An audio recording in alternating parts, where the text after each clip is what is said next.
Сүнслэг ариун газрын айлчлал гэсэн сэдвээр та бүхэнтэй хамт Бурхны үг судлан үзье. Христийн шашныхан ариун газар мөрөгхөөр голдуу хаашаа явдаг вэ?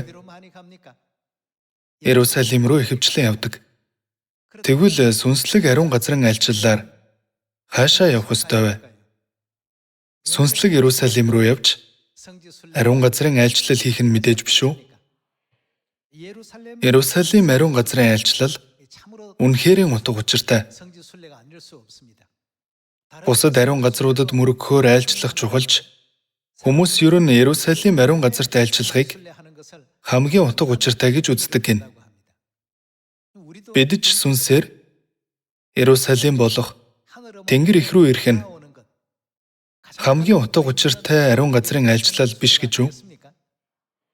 Тийм л шалтгаанаар сүнс болон сүд бүсгүй юу гэдэг байх нь?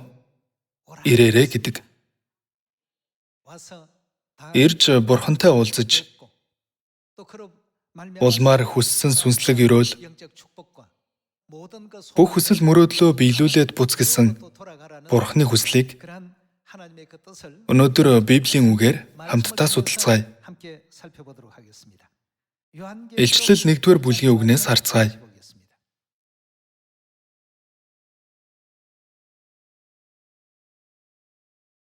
Илчлэл 1-р бүлгийн 1-р эшлэл.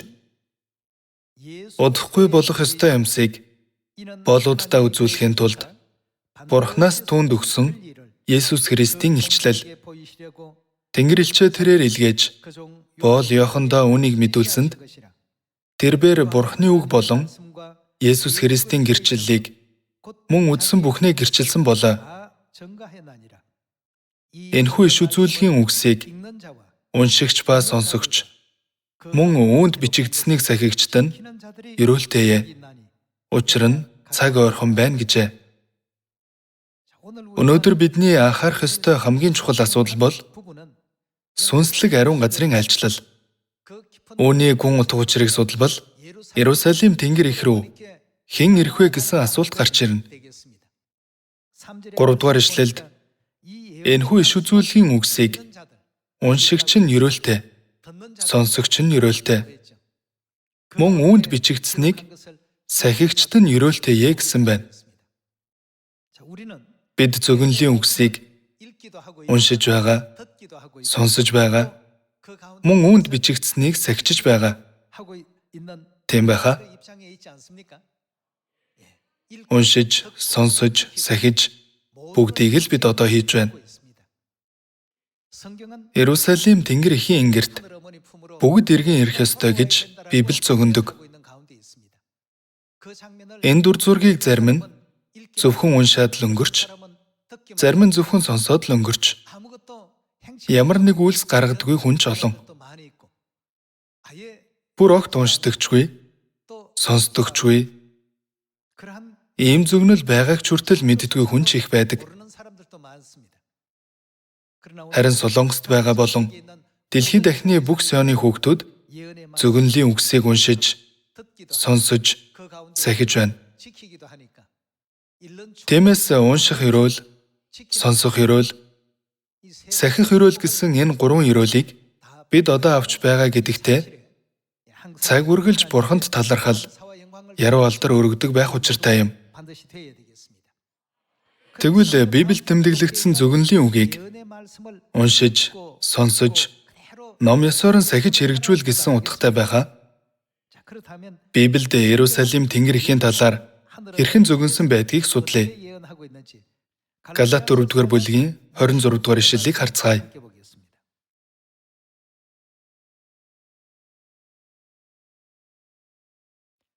Галаат 4-р бүлгийн 26-р ишлэл. Харин дээр уршигч Иерусалим нь эрхчлөөтэй. Тэр бол хэн бэ? Энэ дэлхийд Давидын байгуулсан Иерусалим гэдэг хот байдаг тийм үү? Дэлхийн үе олон хүн ариун газрын айлчлалаар явна гэхээр махан биеийн Иерусалимын зүг сэтгэлээ чиглүүлж тийшээ л хөлн зүгэлдэг. Гэвч Бурхан тэр Иерусалим эцэст нь сүнсний Тэнгэр эхийг илчилхийн тулд Энэ дэлхийд сүүдрийн хуваар оршдог жирийн нэг хот төдий гэдгийг ухааруулдаг тийм үү? Харин дээр оршигч Иерусалим нь эрх чөлөөтэй. Тэр бол бидний их юм. 27 дугаар ишлэлийг уншъя. Учир нь хүүхэд тэгээгүй, хүүсэр чи баярлах тун. Төрөх зовлон тулаагүй чи бахтан дуулж хашгир. Учир нь ганц бие эмэгтэй хүүхдүүд нөхөртөө нэгнийхээс илүү олон болно гэж бичигдсэн байдаг. Ах トゥ нараа, та нар Исаакийн адил амлалтын хүүхдүүд билээ. Харин тэр үед мах бодоор төрсөн нь сүнсээр төрснөөгөө хавьдсанчлан эдүүгээ мөн тэгж байна. Гэтэл бичвэр юу гэж хэлдэг вэ? Энэ зарц бүсгүй хүүтэн зайлуул. Зарц бүсгүй хүү эрх чөлөөт эмэгтэй хүүтэй хамт хөв залгамжлахгүй гэдэг. Тиймээс ах トゥ нараа, бид зарц бүсгүйнх биш, харин эрх чөлөөт эмэгтэй хүүхдүүд билээ гэжээ. Амен. Галат номын агуулгаар дамжуулан дээр оршигч Иерусалим Тэнгэр эхийн хүүхдүүд бол бүх өвийг өвлөн авах Тэнгэрийн орны өв залгамжлагч нар гэдгийг бидэнд зааж өгч байна. Энэ агуулгыг уншиж сонсоод зогсохгүй. Хизээд Тэнгэр эхийн хүүхдийн байр сууринд байхын төлөө бид хичээх ёстой, тийм ээ? Тэгэхээр Тэнгэр эхийн хүүхэд болно гэх асуудлын талаар Илчлэл 22 дугаар бүлгээс харцгаая. Библи зүгэнсэн өөр бусад дүр зургийг Илчлэл 22 дугаар бүлгээс судлаа. 22 дугаар бүлгийн 17 дугаар ишлэл. Сүнс болон сүйт бүсгүй гэжээ. Сүнс нь 13 см нэгээр харвал эцэг бурхныг хэлдэг. Эцгийн сүйт бүсгүй гэхээр бидний хувьд хэн билээ? Их шүү дээ. Эцэг их юу гэж айлдсныг анхааралтай сонсоорой. Эцэг болон их юу гэж хэлсэн бэ? Ирээрээ гин. Сонсогч нь ирээрээ гэж хэлэг. Цангасан нэг нь нэрэг, хүссэн нэг нь амийн усыг үнгүй аваг. Дүгнж хэлэхэд бид мөнх амийг олж авахын тулд эцэг их рүү ирэх ёстой. Тийм биз? Дэлхийд аярах олон хүн өөр бусад газраас илүү Иерусалим ариун газар мөрөгхөөр явахыг хүсдэг. Иерусалимд нэг удаа очиж үзэх нь насан туршийнх нь мөрөөдөл болсон хүн ч их. Нэрэл бидний хайж олох ёстой. Мөнх ам, амийн ус хаана байгаа болохоор тэр үү? Тэнгэр эцэг, тэнгэр ихэд байгаа болохоор тэр биш үү? Эцэг их л өгөхгүй бол амийн ус оршин байх боломжгүй. Цангасан нэг нь нэрэг, хүссэн нэг нь амийн усыг үнгүй авах гэж бичсэн.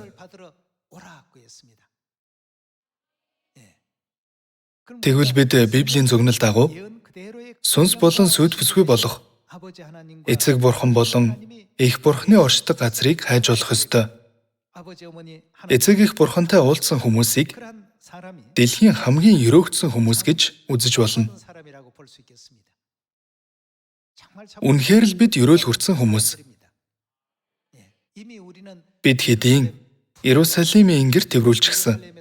Иерусалимаас тайтгарал авч Иерусалимийн өгөх амийн усны өрөөл дунд амьдарч байгаагаа хизээж мартах учиргүй юм. Ийм учраас Библиэд иш үзүүлгийн үгсийг уншигч, сонсогч, үүнд бичигдсэнийг сахигч нь ямар гэлээ? Өрөөлтэй гэсэн. Тиймээс Тэнгэр их рүү ирдэг, Иерусалимыг хайж ирдэг хүмүүс бол сүнслэг ариун газрын айлчлалаар ирдэг хүмүүс юм. Иремья 3 дугаар бүлгийг нээцгээе. Иш үзүүлэгчид Иерусалимийн талаарх зөвгөнлийг Библиэд энд тэмдгүй бичсэн байдаг. 3 дугаар бүлгийн 17 дугаар ишлэл. 3 дугаар бүлгийн 17 дугаар ишлэлийг уншъя. Тэр үед тэд Иерусалимыг эзний сэнти гэж дуудаж бүх үндэстэн яан гэж байна. Тийшээ цугларч гэсэн байна. Бүх үндэстэн тийшээ гэдэг нь хаан цуглархыг хэлж байна. Иерусалим цугларч эзний нэрийн төлөө Иерусалим цугларна. Тэд цөвт муу зүрхнийхээ зөрүүд занг дахин даахгүй. Тэр өдрүүдэд Юдагийн гэр Израилийн гэртэй хамт алхаж тэд хамтдаа хойд зүгийн нутгаас та нарын эцэг өвгдөд өв болгон миний өгсөн нутагт ирэх болно. Энд тэр үед тэд Иерусалимыг эзний сэнти гэж дуудаж бүх үндэстэн тийшээ цугларна гэж гарч байна шүү дээ. Энгийнээр хэлбэл ариун газрын айлчлал бүх ард түмэн Иерусалим тэнгэр эхийн яруу алдрыг харж тийшээ цугларах зөгнөлийн өдөр ирэх нь гарцаагүй. 2700 жилийн өмнө Иремья иш үзүүлэгч ийм зөгнөл бичсэн гэж үзэж болно. Исая 66 дугаар бүлгийг ч бас нээцгээе. Иерусалимд тайвшрах талаар Исая иш үзүүлэгч дараах байдлаар зөгнсөн. Исая 66 дугаар бүлгийн 10 дугаар эшлэл. Иерусалимыг хайрлагчид бүгд түүнтэй баясан цэнгэгтэн түүний төлөө гашуудагсад бүгд түүнтэй хамт хөөрөн баясгана. Түүний тайвшруулагч мэмнээс хөхөж цадахын тулд хөхөж элбэг ханхлуун алдарт нь баярлахын тулд юм. Учир нь эзэн ингэж айлдаж байна. Үзэгтэн би түүнд амар тайвныг гол мэд үндэстнүүдийн алдрыг үерийн урсгал мэт болгоно. Та нарыг гар дээр өргөн өвдөг дээр инхрээлнэ. Эхэн хүнийг тайвшруулах адил би та нарыг тайвшруулж та нар Иерусалимд тайвшрах болно. Бүх үндэстэн Иерусалим цугларна гэсэн зөгнөлтөд зэрэгцэн Исая 66 дугаар бүлэгт Иерусалимыг хайрладаг бүх хүмүүсийг тэрээр өвдөг дээрээ инхрээлж Иерусалимд тайвшрах болно гэсэн зөгнөлийг бас зааж өгч байна. 60 дугаар бүлэг рүү очие. Исая 60 дугаар бүлгийн 1-р ишлэлийг харцгаая. Бос гэрэлд. Учир нь гэрэл чинь ирж эзний алдар чиний дээр мандаж байна. Үзэгтэн газрыг харанхуй, хүмүүсийг гүн харанхуй бүрхэн. Гэвч эзэн чиний дээр мандаж алдар нь чиний дээр үзэгдэнэ. Үндэстнүүд гэрэл рүү чинь хаад мандах туяа руу чинь нэрнэ. Хараага өргөн эргэн тойрноо харахтун. Тэд бүгд цуглан чам дээр ирж байна. Хөвгүүд чинь алс холоос ирнэ. Хажууд нь охид чинь тэврүүлэн ирнэ. Чи харж сүрдэн гэрэлтэх бөгөөд зүрх чинь чичрэн баясна. Энэ Исая 60 дугаар бүлгийн зөгнөлч мөн Илчлэл 1-р бүлэгт дурдсан энэхүү иш үзүүлгийн үгсийг уншигч ба сонсогч мөн үүнд бичигдсэнийг сахигчд нь ерөөлтэй гэсэн үгтэй ижил ангилалд багтах зөгнөл юм. Хүмүүс ер нь ариун газрын айлчлал гэхээр махан биеийн Иерусалимыг хайдаг. Харин Сионы хүүхдүүд ариун газрын айлчлал гэхээр Иерусалим тэнгэр эхийг хайдаг. Дэлхийн хүмүүс болон бидний ялгаа ийм гэж болно. Тэд махан биеийн юмыг харин бид сүнсний юмыг хайдаг. Тэд махан биеийн нүдтэй бол бид зөгнөлийн нүд, итгэлийн нүдтэй байж сүнслэг Иерусалим руу ирээд байна. 4-р ишлэлийг дахиад уншия. Хараага өргөн эргэн тойрноо харахтун. Тэд бүгд цуглан чам дээр ирж байна. Бүгд Иерусалим тэнгэр эх рүү инхүү ирдэг. Дэлхийн хүмүүс ариун газрын айлчлал хийхээр махан биеийн Иерусалим руу хошуурч байгаа нь Иерусалим тэнгэр эхийн ингэрт иргэн ирсэн сүнслэг тэнгэрийн хүүхдүүдийн сүүдэр юм. 4-р ишлэлийг дахин уншия. Хараага өргөн эргэн тойрноо харахтун. Тэд бүгд цуглан чам дээр ирж байна. Өвгүүд чинь алс холоос ирнэ. Хажууд нь охид чинь тэврүүлэн ирнэ. Хэдийгээр энэ нь 2700 жилийн өмнөх зөгнөлч гэлээ. Одоогийн бидний байдлыг маш тодорхой дүрсэлсэн байна. 8-р ишлэлийг харъя. Үүл мэд. Үүрэндээ буцах тагтаанууд мэд нисэж буй тэд хэмбэ. 12-р ишлэл рүү явъя. Чамд үйлчлэхгүй байх үндэстэн хаанчлууд сүнэн. Тэм үндэстнүүд бүр мөсөн устгагдана. 14-р ишлэл рүү очие. Чамайг зовоогчдын хөвгүүд чамд мэхийн ирж, чамайг жигшигч бүхэн хөлийн чинь уланд хүртэл доор мэхийн. Тэд чамайг эзний хот, Израилийн ариун нэгний Сион гэж нэрлэнэ. 20-р ишлэл рүү очие. Хойшид нар чинь шингэхгүй, сар чинь хавирлахгүй. Учир нь эзэн чиний үрдийн гэрэл болж, гашуудлын чинь өдрүүд төгснө. 22-р ишлэл рүү явъя. Хамгийн өчүүхэн нь 1000 болж, хамгийн дорой нь хүчрхэн үндэстэн болно. Эзэн би цагт нь яравчлуулах болно гэжээ. Иерусалимийн яруу алдар, дэлхий техник, харанхуй ертөнцийг гэрэлтүүлэх тэр өдөр олон хүн бүх үндэстэн Иерусалим тэнгэр эхийн ингэрт эргэн ирнэ. Тэгэхээр одоо бидний байгаа энэ байр суурь үнэхээр Бурхны өрөөл биш үү гэж бодогдно. Тиймээс сүнслэг ариун газрын айлчлалын гол цөмд Иерусалим тэнгэр их байдаг гэж Библи болон иш үзүүлэгчид бүгд зөгнөж байна. Бүгд тийшээ цуглар. Иерусалимд цуглар гэсэн зөгнөлүүдэл Библиэд дүүрэн бий. Исая 49-р бүлэг рүү очиод харцгаая.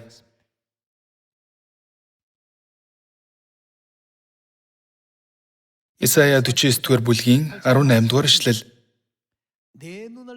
Харцаа өргөн эргэн тойрноо харах тун.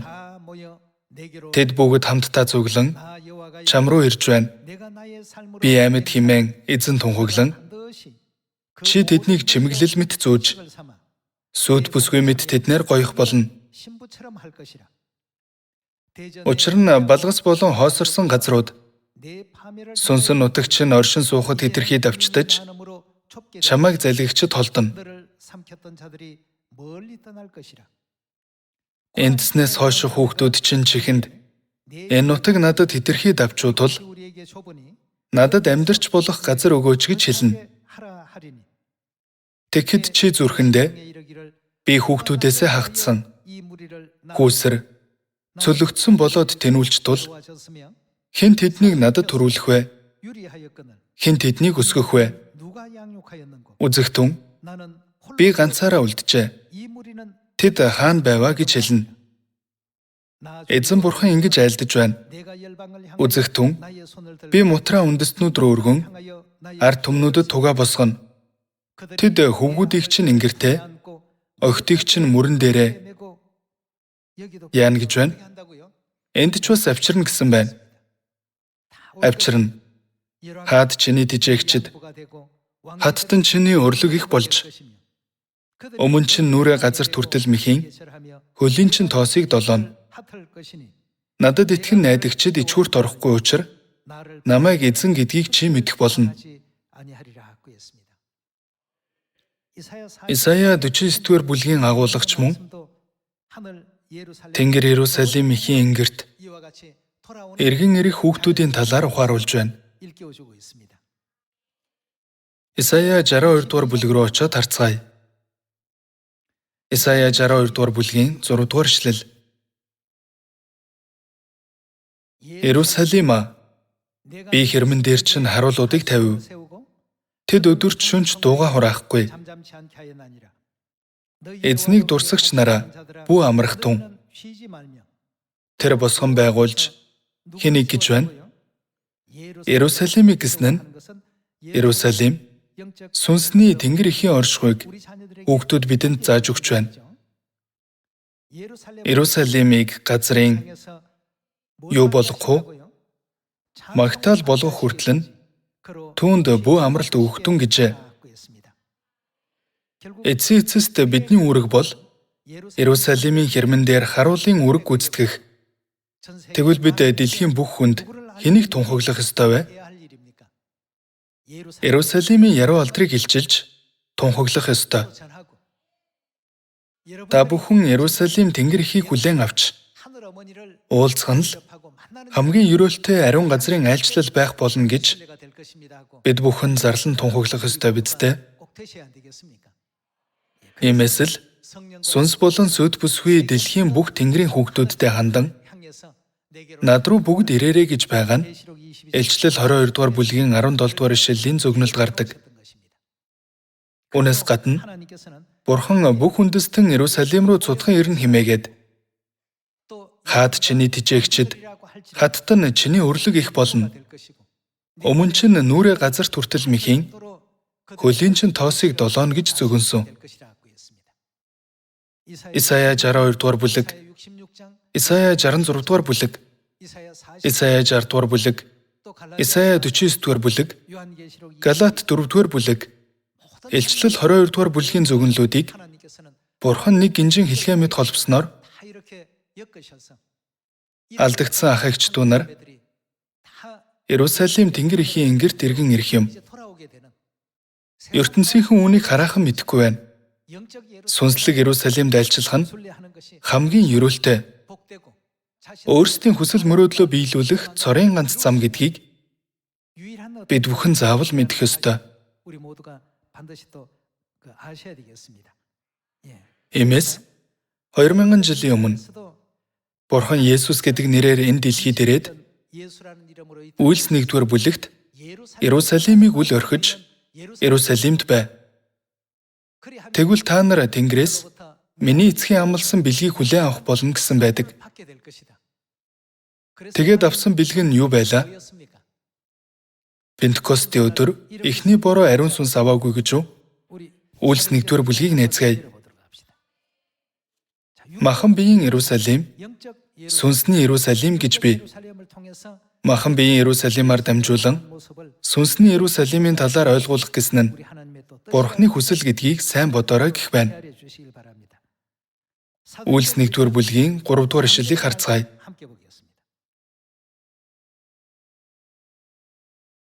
Нэгдүгээр бүлгийн 3-р ишлэл. Зовлон эдэлснийхээ дараа тэр амьд гэдгээ 40 хоногийн турш элч нартаа маргашгүй олон нотлогоогоор харуулж Бурханы хаанчлалын тухай айлдаж байв. Тэгээд элч нарыг цуглуулан Иерусалимыг яаж гисэн байна? Иерусалимд байж л ариун сүнс авах нэ дээ. Уг нь Иерусалимд биш, Ериход ч авах боломжтой, Дамаскт ч авах боломжтой, өөр бусад бүхэл газар авах боломжтой. Гэсэн ч Есүс Иерусалимыг бүү орхих гэж онцгойлон загсан. Иерусалимыг үл орхиж эцгийн амласныг хүлээхийг тушаан надаас та нар үүнийг сонссон билээ. Иохан усаар баптизм хүртээдэг байсан бол харин та нар ойрын өдрүүдэд ариун сүнсээр баптизм хүртэх болно гэжээ.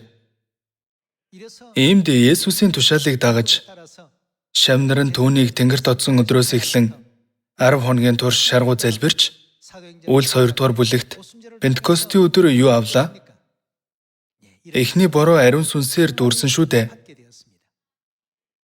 Энд ч бас Иерусалимыг бүү орхих гэж Есүс тэгтлээ онцолсон шиг сүүлчийн үед сүнслэг Иерусалим болох Тэнгэр эхийн дотор байх юм бол бид ариун сүнсний өрөөл авч ариун сүнсээр дүүрч чадна тийм биз?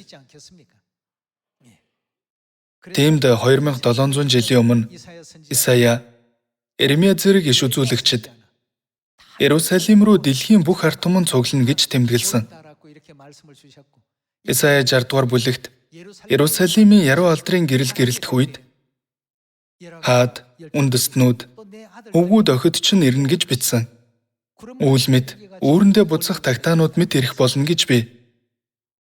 Үүний шалтгаан нь Исая 62-р бүлэгт айлдсанчлан одоо дууга бүү хураа. Иерусалим газрын магтаал болох хүртэл Иерусалимийн харуулууд яах ёстой гэлээ? Чимээгүй байлгүй. Харин Иерусалимийн яруу алдрыг Иерусалимийн талаарх зөгнөлийг зааж тунхаглал гэсэн. Бид сүүлчийн ариун сүнсний үед амьдарч байна. Эхлэл 3-р бүлгийн 15-р ишлэлд Бурхан би тэр эмэгтэй та хоёрын хооронд дайсагнал үүсгэнэ гэж айлтсан зөгнөл ёсоор Сатан диавол цаг үргэлж Тэнгэр ихтэй дайсагнж ирсэн. Бүх хүн төрлөختөн Сатаны ноёрхол дор, түүний хөл дор, түүний хүч, эрх мэдэл дор дарлагдж байна. Харин сатаны дараллаас чөлөөлөгдөх хүмүүс нь Илчлэл 12 дугаар бүлгийн 17 дугаар ишлэл дурдсанчлан эмэгтэй хинбэ? Бусад үр удам юм. Эмэгтэй бусад үр удам нь Бурхны тушаалуудыг сахиж Есүсийн гэрчлэлийг авсан хүмүүс биш гэж үү? Зөвхөн тэдэнд л Бурхан Тэнгэрийн орны хаан тахилчийн байр суурь сойрхож үеийн үед мөн хам аз жаргал олж авах яруу алдарт замыг зөгөнж бэлтгэсэн юм. Тэнгэр эцэг Тэнгэр эхийг дагах нь л бидний ирээдүй биш үү? Олон хүн Тэнгэр эхэд итгэх бидний итгэлийг буруушаах гэж оролдогч. Харин бид эцэг Бурхныг 2 дугаар Христ гэдэгт бат итгэлтэй байдаг. Эцэг би хэнийг дагна гэж айлдлаа? Эцэг маань эхийг дагаж байгаа бол хүүхдүүд нь болох бидж яахан зүйн хэрэг вэ? Бидж бас дагах нь хамгийн ухаалаг, хамгийн хэрсүү зам, тийм байхаа? Тэр зам бол эцгийн зам, тэр зам бол эхийн зам, тэр зам бол Тэнгэрийн хаанчлалд хүрэх зам. Тэр л замаар бид явах ёстой.